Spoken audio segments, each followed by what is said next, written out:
We're here with Sky Sports commentator Jim Watt.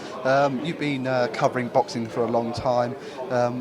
What is this compared to some of the other big fights you've covered? I don't think I've ever felt a buzz quite like this one. I mean, I've commentated on Hagler, Hearns, Shuri Lerner, Roberto Duran, Mike Tyson, and some huge events. But this one seems to have something a little bit special. I've never known the buzz around the fight, and that is obviously because it's a return match. They're calling it unfinished business, and that's exactly what it is. And the fight is everything.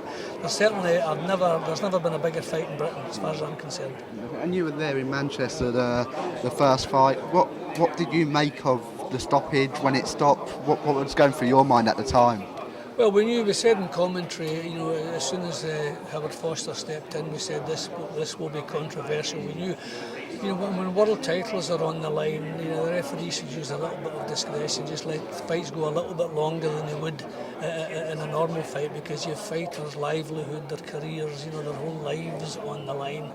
And Howard Foster, who is an exceptionally good referee, but I think he reacted rather than made a decision. I think if Carl Froch had been in the same situation in the ninth round, he probably wouldn't have stepped in. I think the perception in his head, subconsciously, was that Froch is as hard as nails, George Groves is a little bit vulnerable, so when Groves was in trouble, he jumped in a little bit quicker than he should. But it was bad at the time, but it didn't do anybody any harm, because George Groves turned the crowd around with his performance. He became the hero that night, so although he lost the fight, he came out as a victor, and it set up this huge return.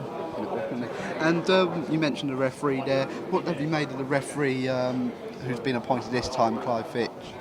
No, but I think he's okay. He's an experienced enough referee, and I think because of what's happened before, I think he'll be mindful that he works out every move he makes. He'll work out in advance. He'll get on top of the fight. He knows it's a needle match. He knows that both boxers have made it pretty clear that they don't like each other. Carl will probably look to adopt roughing up tactics at some point in the fight, maybe straight away, as he did last time, pushing in the forearm, and a bit of elbow work and stuff like that. So we need a strong referee. And one who won't panic whatever happens, and I think we've got that. I'm quite happy with the choice of referee. And what do you think this will do, not just for these two guys' careers, but for the state of British boxing? Well, I think it's terrific that Britain, can come up with a match like this. I mean, it's a huge match. It's a huge match worldwide. HBO are showing the fight. I think full credit to Carl Froch for the way he's performed and the career he's had over the last 5 or 6 years. The Americans think the world of Carl Froch. And I've been over in the States commentating on different fights, and people from HBO have said to me, why is Carl Froch not the biggest superstar there is in Britain, and why is he not appreciated the way he should be? Send him over here, we'll take him, So his name, and then what took place in the last fight has made this a huge event, and I think Britain should feel proud that we have two fighters who can generate this type of fight. And we've been asking everyone all this week who they think is going to win, and lots of people being 50-50 swapping. Who do you think you'll be announcing as the winner come Saturday night?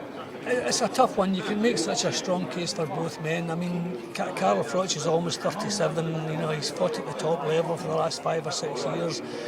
A lot of tough fights. He hasn't had too many punishing fights, but he's had a lot of tough fights, spent a lot of time in the gymnasium. There's going to come a time when he just simply can't do it anymore. And Groves is younger, fresher, naturally bigger, and probably punches a bit harder. So there's a strong case for Groves catching them at the right time. But I think Froch is in a situation here he can't afford it to lose. And he has a natural toughness that Groves can't match. And I think eventually Froch will find a way through his experience to make that toughness and strength count. And I expect the later stages of the fight to become Carl Froch's, and I expect him to grind out a late stoppage or maybe turn a points deficit into a points victory. Oh, that's great. Thank you so much, Jim.